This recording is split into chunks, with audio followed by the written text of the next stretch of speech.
গল টেস্টের চতুর্থ দিনে দুরন্ত স্পেলে 5 উইকেট তুলে নিয়ে শ্রীলঙ্কার প্রথম ইনিংস গুটিয়ে দিয়েছেন নাঈম হাসান। এতে 10 রানের লিড পেয়েছে বাংলাদেশ। 4 উইকেটে 368 রান নিয়ে চতুর্থ দিনের খেলা শুরু করে শ্রীলঙ্কা।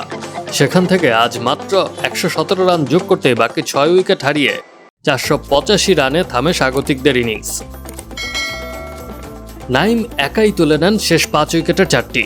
চতুর্থ দিনে তার শিকার কামিন্দু মেন্ডিস, ধনঞ্জয় ডিসিলভা, থারিন্দু কুমারা ও আসিতা ফার্নান্দো। শেষ উইকেট হিসেবে আসিতাকে বোল্ড করে ইনিংস শেষ করেন নাঈম।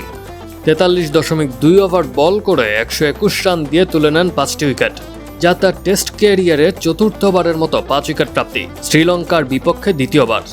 এর আগে বাংলাদেশের প্রথম ইনিংস থামে 495 রানে। ফলে স্বাগতিকদের 485 রানে গুটিয়ে দিয়ে 10 রানের গুরুত্বপূর্ণ লিড পায় সফরকারীরা।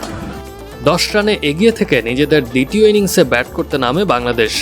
আগের ইনিংসে রানের খাতা খুলতে না পারা ওপেনার এনামুল হক বিজয় এবার ফেরেন 4 রানে। বাঁহাতি অফ স্পিনার প্রভাত জয়সূরিয়ার গুড লেংথের বলে এজ হয়ে উইকেট কিপার কুশল মেন্ডিসের গ্লাভসে ধরা পড়েন তিনি। তাতে 24 রানে থেমেছে বাংলাদেশের উদ্বোধনী জুটি।